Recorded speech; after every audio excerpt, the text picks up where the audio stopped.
हम लोग शेख रशीद साहब की क़यादत में हमेशा लड़कर संघर्ष करके हम लोग कामयाब हुए।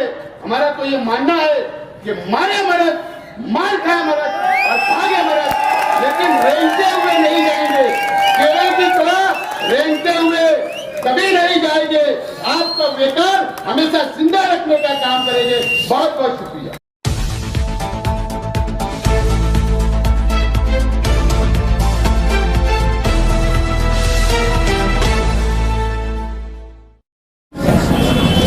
अक्टूबर को शेख रशीद साहब का हम लोगों ने 40 साल जश्न मनाया। कामयाब 40 साल। और उससे पहले ये शहर में हमारे अपने जितने मुखालिफ हैं अपनी अपनी निजी महफिल के अंदर बैठकर ये दावा करते थे कि शेख रशीद परिवार, राष्ट्रवादी कांग्रेस पार्टी खत्म हो चुकी है, अब इनका वजूद नहीं बचेगा। मैं मुबारकबाद देता हूं मालेगांव शहर की आवाम को और खास तौर पर शेख रशीद साहब से मोहब्बत करने वाले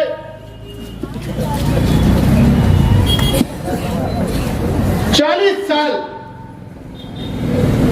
मैं समझता हूं कि आज उन लोगों को भी याद करना चाहिए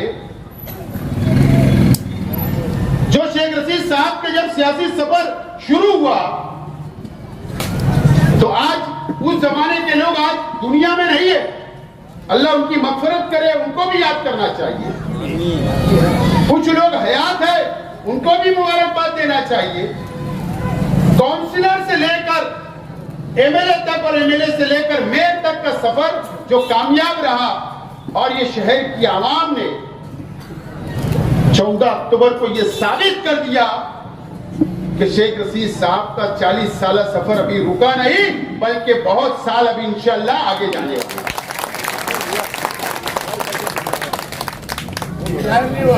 और उसके बाद जाएगा साहब, जाएगा। और उसके बाद आप ये शहर की सियासी मंजरनामा देखो, ये शहर के सियासी हालात देखो।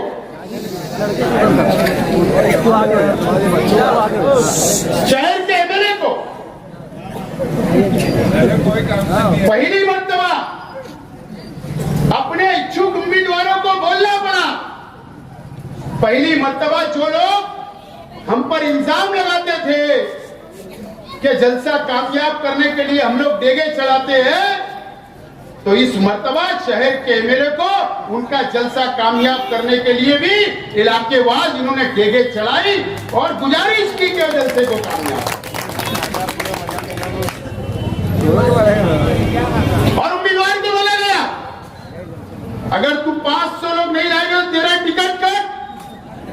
उसको तो टिकट चाहिए, उसने वो सब किया। पहले हमको इल्जाम लगाया जाता था कि पटाखा फोड़ा जाता, बैंड बजाए जाते, शोर मचाया जाता, लेकिन ये शहर ने वो दिन भी देखा 21 तारीख को हबीब लॉन से के पास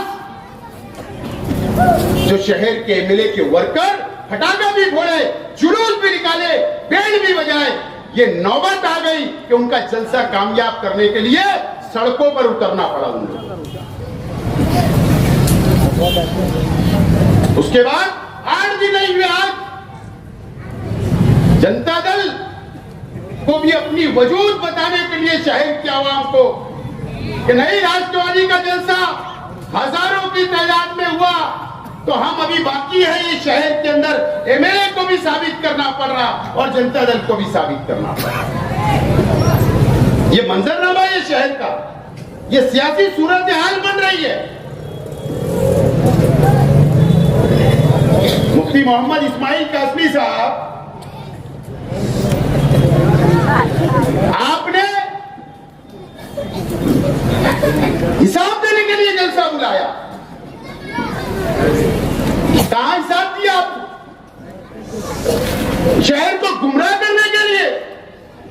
सिर्फ बातें की आपने।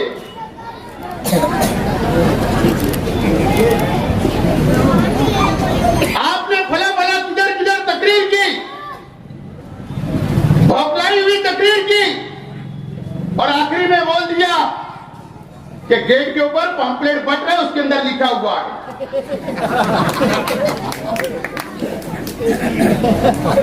इस शहर को आप बेवकूफ समझते हो।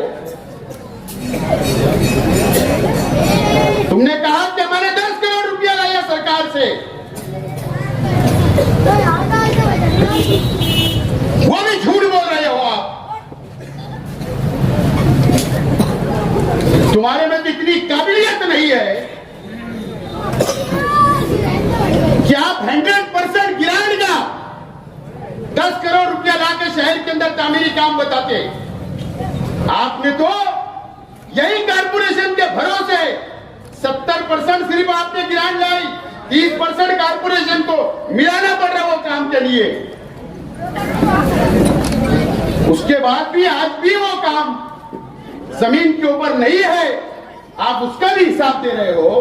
आपने सिर्फ एमएलए फंड के अलावा वो भी आधा वापस गया।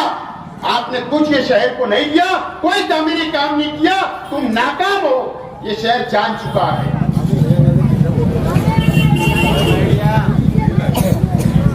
और कई लोग दिन मार रहे हैं, हमने 3 करोड़ लाया, वो भी 70% गवर्नमेंट ने दी, 30% कारपोरेशन को मिलाना पड़ रहा है।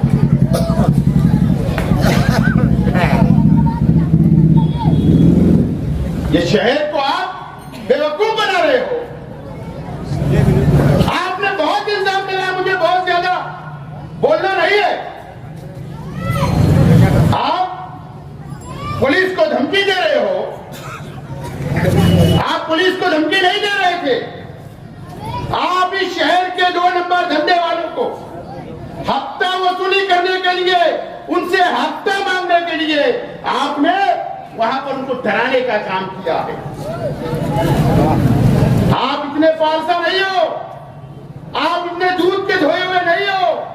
जब आप तकरीर कर रहे थे तो आप कम से कम अपने स्टेज के ऊपर बैठे हुए लोगों के ऊपर नजर डालते, या जो सामने पहली लाइन के अंदर बैठे हुए के ऊपर नजर डालते। तुम्हारे कार्यकर्ता, तुम्हारे पार्टी के जिम्मेदार 2 नंबर के धंधे के अंदर इन्वॉल्व है, आज भी धंधा कर रहे, वो सामने बैठे हुए थे। और अगर आपने झुटलाया तो शेख हासिफ साबित करेगा, वीडियो वायरल करके शहर के अंदर आप झुटला के बताओ।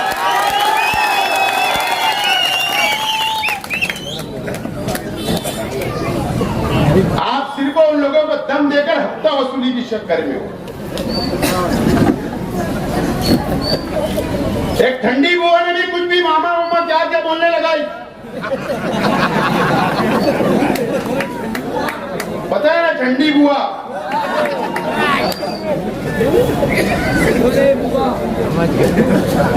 वो शख्स का रिकॉर्ड सिर्फ कमालपुरे की शौचालय के अंदर जाकर पूछो, इससे ज्यादा मुझे कुछ नहीं बोलना है। पीछे से चावड़ा साहब को पीछे से याद रखना, अगर जातियात पे बोला गया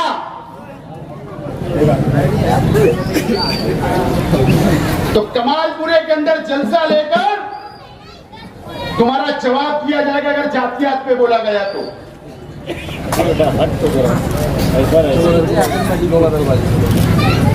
हम क्या सुधर गए, जमाना बदमाश हो गया।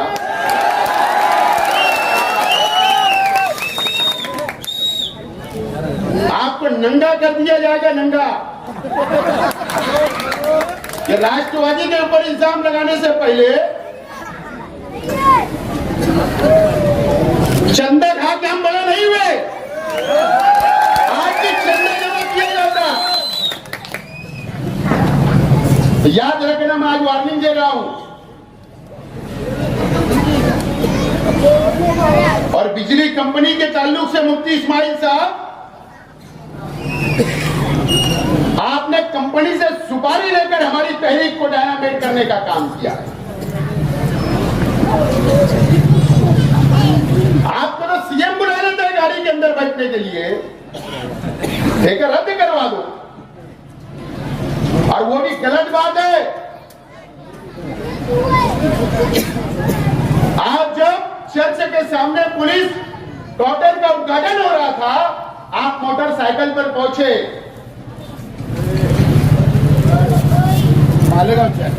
मालेगांव चर्च के पास, तो दादा भूसे साहब ने बोले आप बैठ जाओ, ऐसे पीछे हाथ बचाए। इन्होंने सीएम की गाड़ी में बैठ गए। इनको कोई बैठने के लिए नहीं कहा, लेकिन इनको ये नहीं दिख रहा था कि एक हिंदुत्ववादी सरकार का मुख्यमंत्री, एक हिंदुत्ववादी सरकार का कैबिनेट मालेगांव शहर के अंदर आया। एक प्रोटोकॉल होता, आप वो रेस्ट हाउस के अंदर जाकर गुलदस्ता देते, वापस आ जाते, लेकिन आप उनके साथ घूमते रहे। और ताज्जुब तो जब हुआ कि शिवसेना के स्टेज के ऊपर आप जाकर बैठ गए। आप तो बहुत पावर है, बहुत सुनी जाती, तो आप ये शहर का कंपनी का ठेका रद्द कर दो। 1 महीने का आपको हमने टाइम दिया है, नवंबर तक हम कुछ नहीं बोलेंगे, लेकिन नवंबर के बाद पावर कंपनी के तमाम ही अधिकारी और इस शहर का पुलिस डिपार्टमेंट इस बात को समझ ले। मुझे पता है कि जिला एसपी साहब का आदेश था कि पावर कंपनी के गाड़ियों के साथ में जो पुलिस की टीम घूम रही थी, वहां से आदेश आया था, और वो कैसे आदेश आए थे हमको समझता है, लेकिन जो सबसे चला गया उसके बारे में हमें आज कुछ नहीं बोलना है।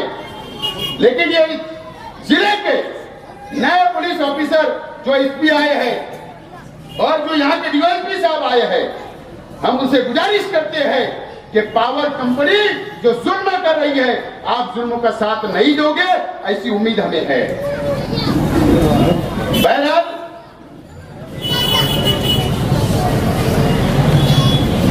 ये शहर के अंदर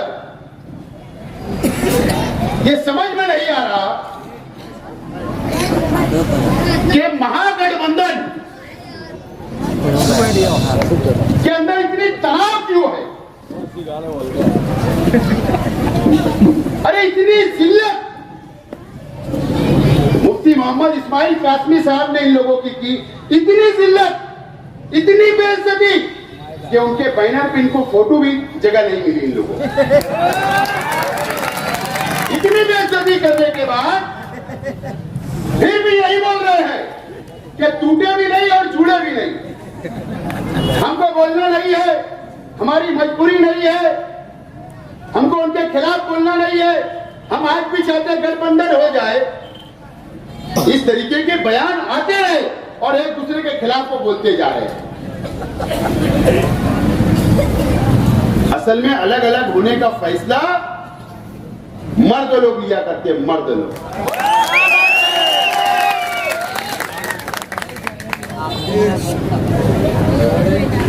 और ये अलग नहीं होंगे, ये बेवकूफ बनाया जा रहा है शहर को। मुफ्ती इस्माइल साहब की नाकामी छुपाने के लिए, जनता दल वाले उनकी नाकामी छुपाने के लिए, और इमाम के लोग उनकी नाकामी छुपाने के लिए ये एक दूसरे के खिलाफ बोलकर या आगे माहौल तैयार करके फिर एक होंगे। लेकिन ये अमन चौक वाले भी रेंगते हुए ये मुशाहिरा चौक पहुंचेंगे, और इस्लामाबाद वाले भी रेंगते हुए वहां पहुंचेंगे, और ये आजाद खोली के जनता दल के लोग भी रेंगते हुए मुफ्ती इस्माइल के पास ही पहुंचेंगे। और अल्लाह का करम है कि हम लोगों ने शेख रशीद साहब की क़यादत में हमेशा 1 by 1 इलेक्शन लड़ा, 1 by 1 इलेक्शन लड़ा। और कुछ लोगों को जलसे के बाद से चंदनपुरी के मेडिकल के ऊपर रात के अंदर सोने के लिए नींद की गोली दी जा रही है, इंजेक्शन लगाना पड़ रहे हैं। इस तरीके की हालत इस शहर के अंदर 14 अक्टूबर के बाद से बन गई है। और मैं पहले भी कहा करता था कि ये शहर के अंदर शेख रशीद परिवार ने कभी भी किसी के आगे जाकर सर नहीं झुकाया सत्ता के लिए, और इंशाल्लाह आगे भी नहीं झुकाएगा, क्योंकि आप लोगों का साथ है, आप लोगों की ताकत है, और हमें उम्मीद है कि आने वाले दिनों के अंदर कारपोरेशन के अंदर हमको किसी के सहारे की जरूरत ना पड़े। ये कोशिश आज से और अभी से होना चाहिए। मुझे उम्मीद है कि शहर की आवाम ऐसा ही फैसला करेगी कि फुल मेजॉरिटी के अंदर राष्ट्रवादी कांग्रेस पार्टी को छू कर देगी। और मुफ्ती इस्माइल साहब, मैं आपका शुक्रिया अदा करता हूं कि आपके इस स्टेट से आपने कबूल किया कि माजी आमदार शेख आसिफ उनके अपने इलाकों के अंदर काम कर। रौनकाबाद की रोड बनी, बोले हाँ बनी, शेख आसिफ ने बनाया। गांधीनगर की बनी, शेख आसिफ ने बनाया। और बड़े तामीरी काम बोले शेख आसिफ कर रहा है, लेकिन वो बोले उनके इलाकों में कर रहा है। तो फिर तुम्हारी गली बना दूं, तुम्हारी गली रोड बनाओ। अरे जहां काम की जरूरत है वहां बनाएंगे, जहां मुनाफा है वहां बनाएंगे। और अभी तो सिर्फ वो ये टेलर है, अभी पिक्चर बाकी है अभी इस इलाके के अंदर, और बहुत सारे इलाके के अंदर काम होने की बहुत काम बाकी है। बहरहाल हम लोग शेख रशीद साहब की क़यादत में हमेशा लड़कर संघर्ष करके हम लोग कामयाब हुए। हमारा तो ये मानना है कि मारे मरद, मार खाए मरद और भागे मरद, लेकिन रेंगते हुए नहीं जाएंगे। केरल की तरह रेंगते हुए कभी नहीं जाएंगे। आपका बेकार हमेशा जिंदा रखने का काम करेंगे। बहुत बहुत शुक्रिया।